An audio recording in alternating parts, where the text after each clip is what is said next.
So today we're going to be doing something which has been done numerous times throughout your primary school, hopefully. But this time we're going to be doing it in a slight bit more detail. So today is about the particle model of matter and about the changes in between states of matter. So between solids and liquids and all sorts of things like that. So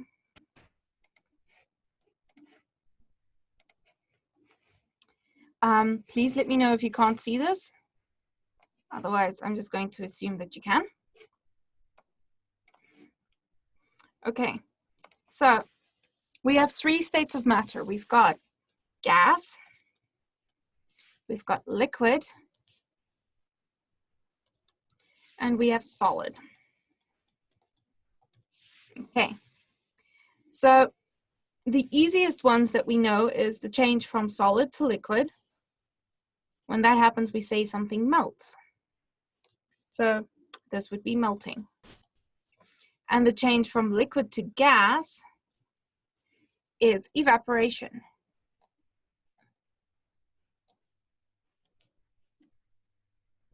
Okay. And we know the reverse fairly easily. From a gas to a liquid, we have condensation.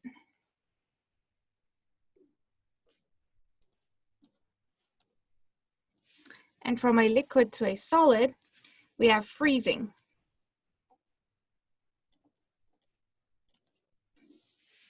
Okay, but this time we're going to do the changes between solids and gases.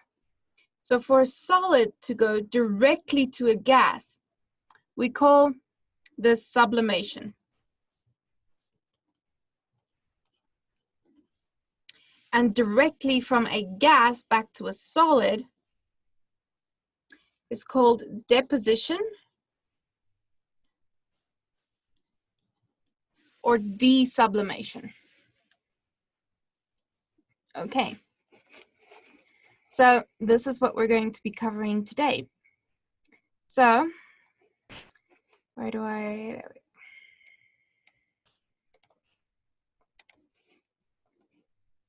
go. Okay, so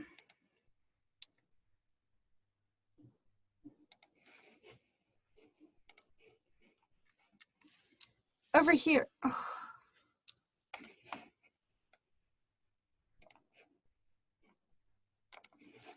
Let me switch between here because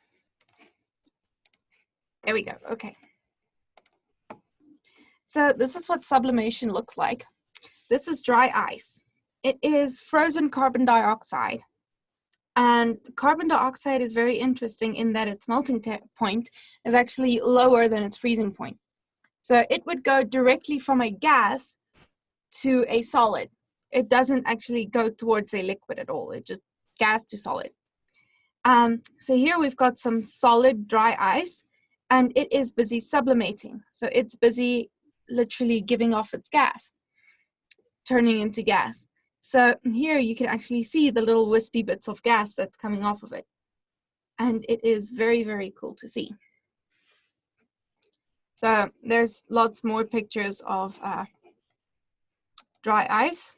This specific one is dry ice placed in water, then it sublimates even more. This is just plain sublimation. So now the opposite of sublimation, deposition, also called desublimation, is what happens when a gas goes straight into a solid. So this is what happens when it's very, very cold in certain places in winter. You would get the water vapor from the air, literally forming little water crystals all over leaves and things, on windows.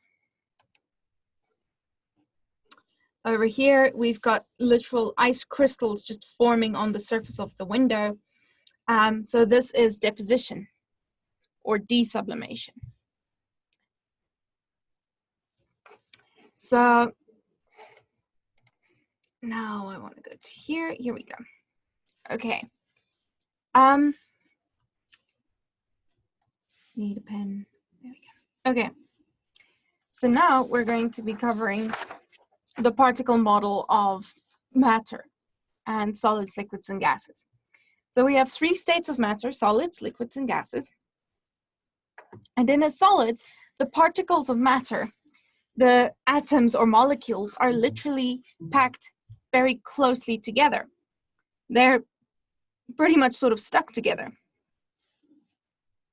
A good analogy for this is if you are sitting in a school hall and everyone is all nice, closely packed, and you're just sitting there and you can't pretty much move. This is a good analogy for a solid. So the particles are packed close together. They can move in their little space, they can vibrate a bit, but they can't really move away from that little space. They can't move towards a different space. They're just stuck in that spot. So the particles are held very tightly together by strong forces. They make small vibrations, but they stay in place. Solids have a definite shape and volume that you can't very much change. Solids are dense and they can't be compressed easily because the particles are packed very closely together. Then we get to liquids. Liquids have a bit more heat energy. The heat energy is what makes the particles in a solid vibrate slightly. So the hotter, the more the particles vibrate, until it gets hot enough that the particles can vibrate and start jumping out of their places and start moving past each other, moving and sliding past each other. At that point, we've got a liquid. That is the melting point. So the particles are still held closely together, but they're now slightly more flowy. They can now move past each other. It can change its shape, but not its volume. Its volume is pretty much stuck. They can't be compressed easily. You can compress them a little, but not by much. It's not easy to compress them. Then if we add some more heat energy, now they're not just sliding past each other. They can actually literally escape from the top of this liquid. And that's the point where we get gas. So at gases, there are only very weak forces between the particles. The particles have more energy than the Earth is using to pull them down. So the particles move around very quickly and they bounce off of each other. They have a very low density. They do not have a definite shape or volume. They pretty much fill whatever container they are in. And they are very easily compressible.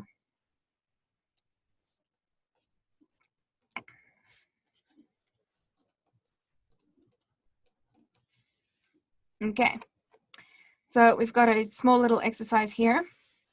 So we've got a property, heavy or light.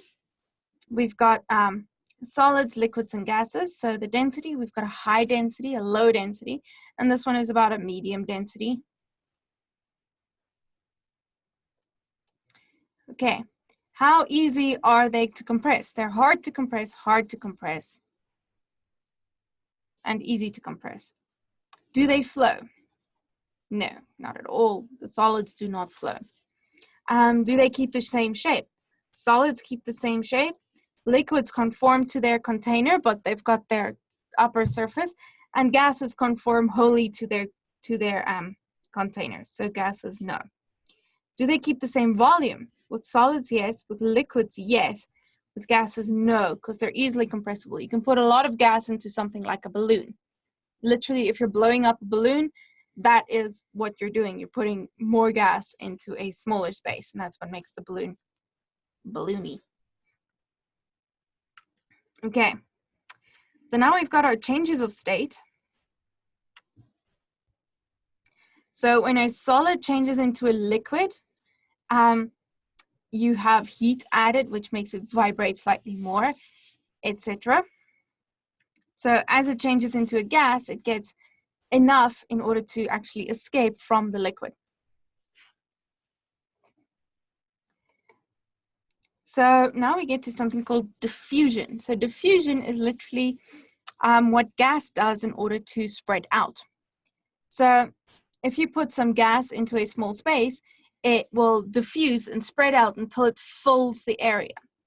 If you've got two gases, they will literally exchange places and flow past each other, moving past each other quickly until they both fill the whole area evenly. So I've got a small video I can show you guys about that in a second. But here we've got a small exercise. So diffusion is the spreading out of particles. Ice is a solid state of water. Melting is a solid changing to a liquid. Then we've got states of matter is a solid, liquid, or gas. Evaporation is a liquid changing to a gas, and condensation is a gas changing to a liquid. So there we go. There is one exception that we have over here to heavy or light things in terms of a solid and a liquid. And that exception is ice. So ice is lighter than water is. And the only reason why ice is lighter than water is because a water molecule looks like this. It's got a big molecule of oxygen and then two small molecules of hydrogen, and they form an angle like that. So when you get them in a solid array, they will arrange themselves like this. So if they form a solid, they will arrange themselves like that. So there's our little particle connecting up like that, forming this little ring structure-y things. And on the inside of this ring structure, it can actually trap some air. And that air that is trapped inside ice is what makes ice float on top of water. It is a fairly interesting liquid in that it's pretty much the only one in which the solid is lighter than the liquid. So please do keep in mind, solids are generally heavier than liquids, even though the changes we have the most to do with is actually the changes in water. So ice is lighter than water. And now let me go show you guys that diffusion video. Here we go. Okay, so this video is from the IGCSE curriculum, and you don't need to know any of the terms in here. I just want to show you guys how diffusion works and what it actually is. So here we go. I forgot something.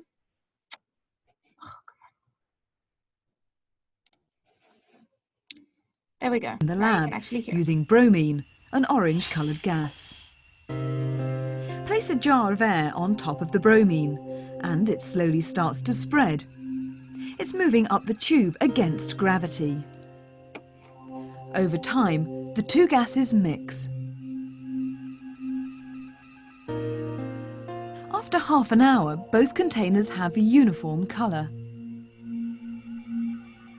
It takes time because the air and the bromine molecules are colliding with themselves and each other. So what would happen if there was no air for the bromine to bump into?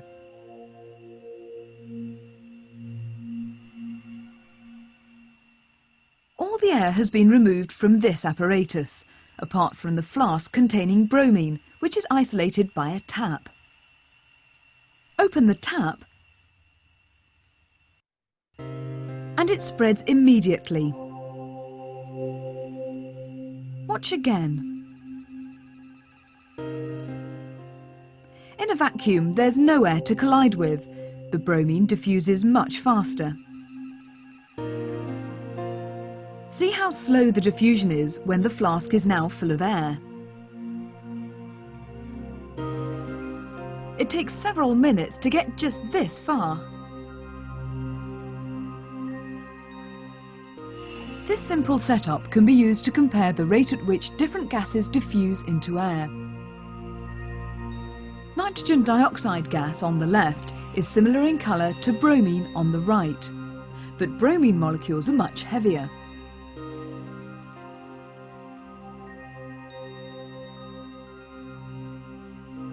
The lighter nitrogen dioxide diffuses more quickly. We can also compare the diffusion rates of other gases.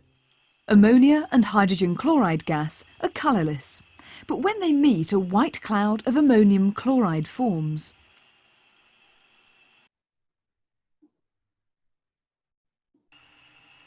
A piece of cotton wool soaked in concentrated ammonia solution provides ammonia gas. Concentrated hydrochloric acid provides hydrogen chloride gas. Place the two pieces of cotton wool at opposite ends of a tube and the gases spread out. You can compare the speed at which they approach each other by looking out for a cloud of ammonium chloride.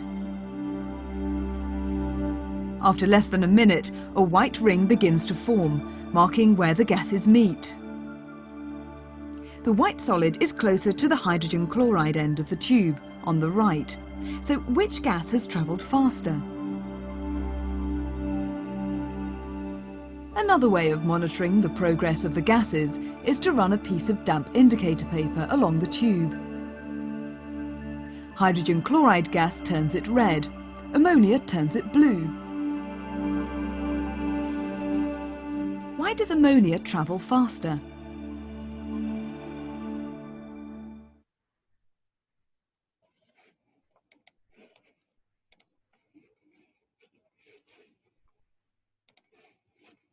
Okay.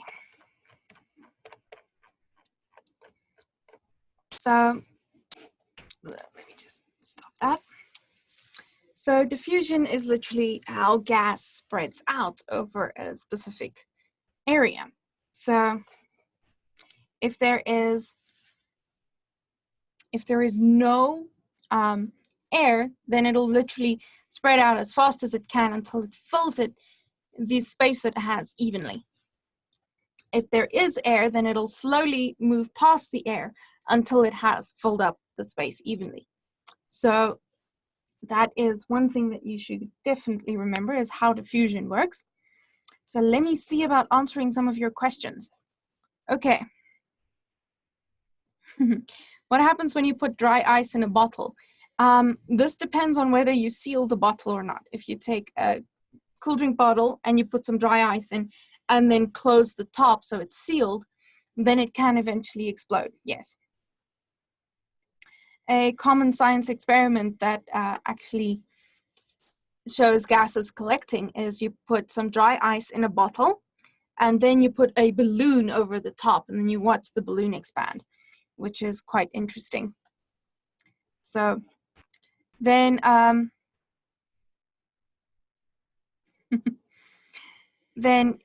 what about plasma? Plasma is a very different sort of state. Plasma is literally the state of matter where electrons and protons are no longer bound to an atom. This is what you get in the middle of the sun, is we've got plasma there. That is the state of matter there, because it's too hot for electrons to actually stay combined to an atom.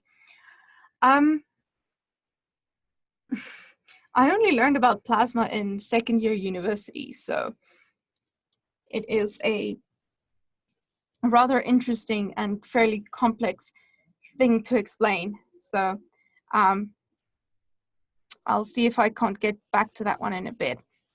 What happens when you heat a gas? Okay, so depending on how much you heat a gas, firstly, if you just heat it a little more, then the particles would just move a little faster.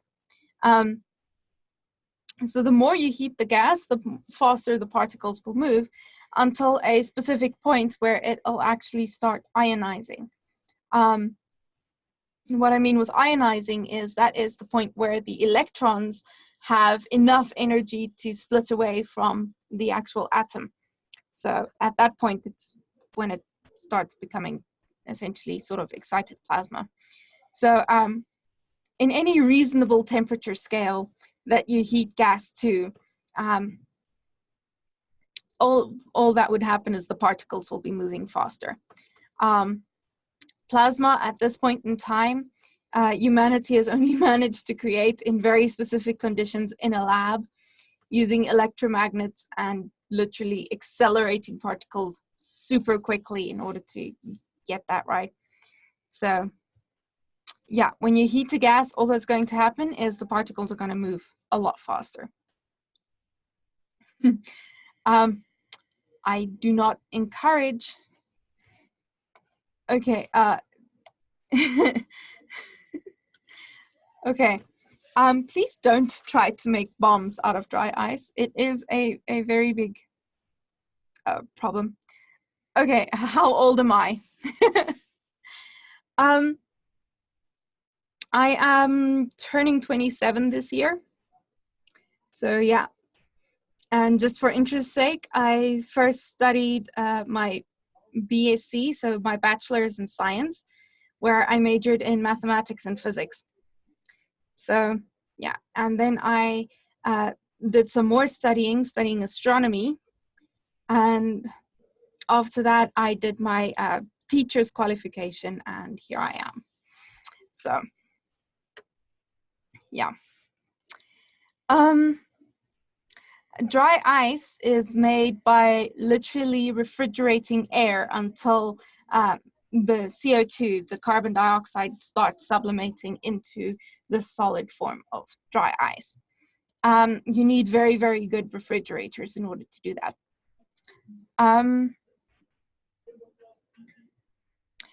You can get plasma in a microwave. What I meant with the actual plasma, so the plasma in a microwave that you would get is very instantaneous plasma.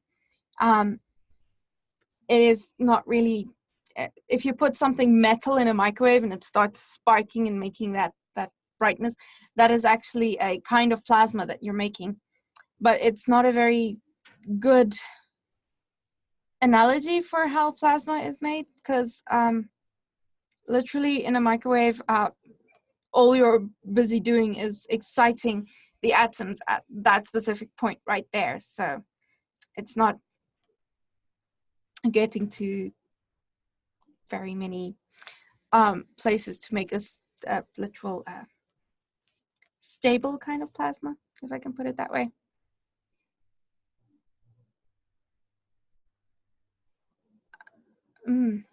Enrica, what do you mean with that last one? That last comment that you made? Okay.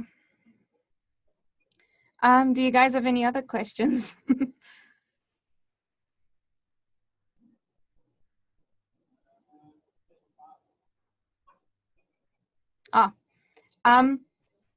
All you're going to do if you put any kind of metal in a microwave is you are going to end up burning out the microwave. It is not really made to hold quite that amount of energy. It's not really a bomb. It's not going to explode. It's just going to make lots of sparks, and then the microwave's going to burn out.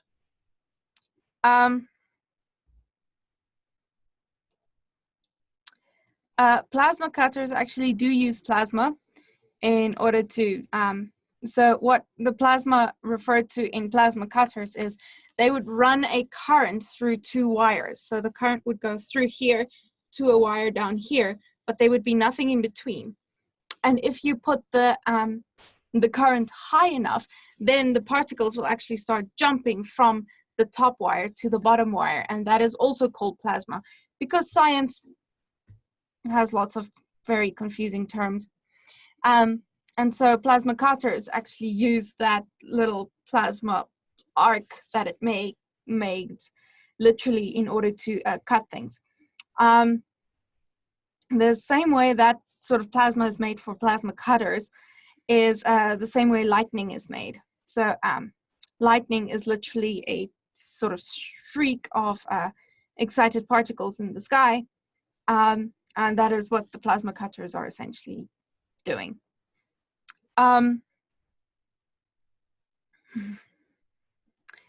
Okay, then sublimation and desublimation. Okay, so depending upon the specific substance that you have and its melting point and boiling point, it depends on whether it will go straight from a solid to a gas or from a solid to a liquid and then to a gas. If you've got water vapor in the air and then the air cools down to below freezing point, so below 0 degrees Celsius, then the water vapor that's still in the air will start forming crystals around any kind of object, and that is what you get with that leaf with the crystalline things. This is also how snowflakes form. So if you look at rain and hail and snow, so you've got water vapor that goes into the air, and then it'll condense into clouds. And if it condenses, then it will actually form water droplets. And so that would be literally it condensating into water droplets again. If it then drops below freezing, then these water droplets will start freezing and coating each other with some more water, forming hailstones. And that is where hail comes from. However, if you've got water vapor in the sky, and before it can actually condense into water droplets, the temperature drops below freezing, then it'll go straight from a water vapor form into a water solid form. So it'll condense into water crystals, which will be snowflakes. So let me show you those pictures again. So here we go. So this is sublimation. This is carbon dioxide, frozen carbon dioxide, so dry ice that you can get. And it is busy sublimating over here. These little crystals you see on the sides is literally water vapor condensing onto the side of this block of dry ice.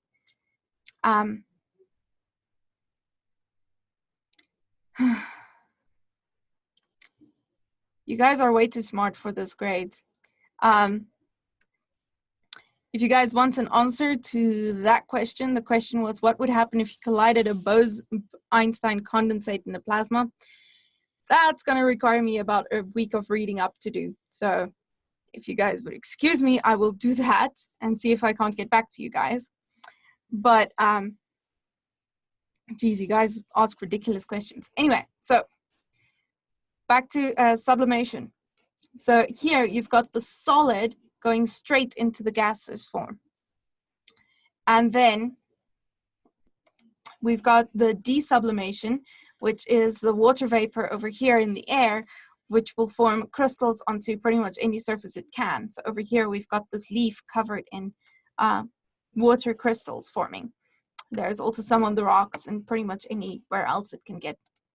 Here you've got a window that has some water crystals forming.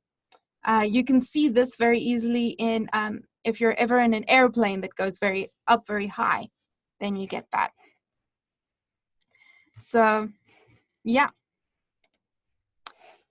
Okay, that is pretty much our time for today. So I'm going to say goodbye now, and I will see you guys next week.